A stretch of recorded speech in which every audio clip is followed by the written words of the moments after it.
दोस्तों एक काफ़ी ज़्यादा अहम इन्फॉर्मेशन आपको देना चाहता हूँ कि मेरे कुछ दोस्त थे, उन्होंने मुझे डिफरेंट ममालिक से कॉल की और उन्होंने कहा कि साकिब भाई उम्रा वीज़ा जो है ना, जो लगता है हम देखते हैं कि वो 3 महीने का है, उसके ऊपर मुद्दत 3 माह लिखी हुई है। जबकि हमें वो कह रहे हैं जी आपने जितने दिन का पैकेज लेना उससे ज़्यादा आप स्टे नहीं कर सकते, वरना आपके खिलाफ़ कार्रवाई या आपको सज़ा जुर्माना होगा। तो हमें असल बात बताएं। दोस्तों इसमें दो चीज़ें हैं जो मैं आपको बताता हूँ, आपने समझनी है। आपका उम्रा वीज़ा 3 महीने का लग गया।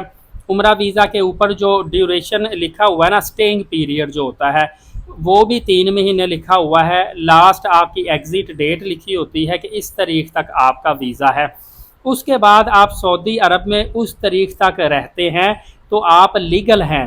आपके खिलाफ सऊदी अरब किसी किस्म की कोई कार्रवाई नहीं कर सकता। आप 3 महीने सऊदी अरब में जितनी देर भी उम्रे वीज़े पे डेट लिखी हुई है, आप उतनी देर तक सऊदी अरब में क़याम कर सकते हैं। लेकिन दोस्तों चूँकि पिछले कुछ सालों से कोटा सिस्टम जारी हुआ है, कोटा सिस्टम में ये होता है कि जब शिरका कंपनी जो वीज़े जारी करती है, इनके 70% लोग सऊदीया से होके वापस नहीं आ जाते, तब तक नेक्स्ट लोगों को वीज़ा जारी नहीं होता। इस तरह कोई कोटे सिस्टम इनके चल रहे होते हैं।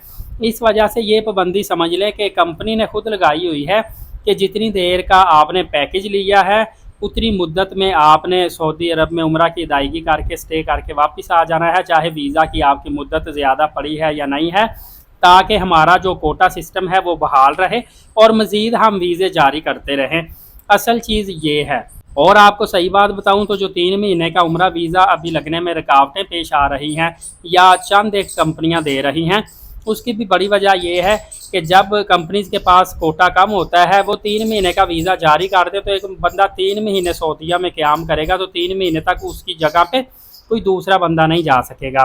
लिहाजा पहले तो आप कोशिश करें कि कंपनीज़ के साथ कोऑपरेट करें। जितने दिन का आपका पैकेज है उतनी मुद्दत के अंदर आप वापस आ जाएं। अगर खुदा ना खास्ता कोई एमरजेंसी या आपका दिल ज़्यादा करता है वहाँ रहने को, या कोई आपके दोस्त अहबाब या कोई बिज़नेस आप वहाँ पे सर्च कर रहे हैं या टूरिज़म करना चाहते हैं, किसी वजह से आपने फ़र्ज़ करें 21 दिन का पैकेज लिया, आप फर्दर कोई 10-20 दिन रहना चाहते हैं, तो आपको कबल अज़ वक्त चंद दिन पहले ही जिससे आपने वीज़ा लिया है उसको इतला देनी पड़ेगी। वो फिर कंपनी से अलाउ करेगा, थोड़ी बहुत आपसे फ़ीस भी चार्ज होगी, तो फर्दर आपका वीज़ा बढ़ा दिया जाता है। कोई इतनी टेंशन वाली बात नहीं होती।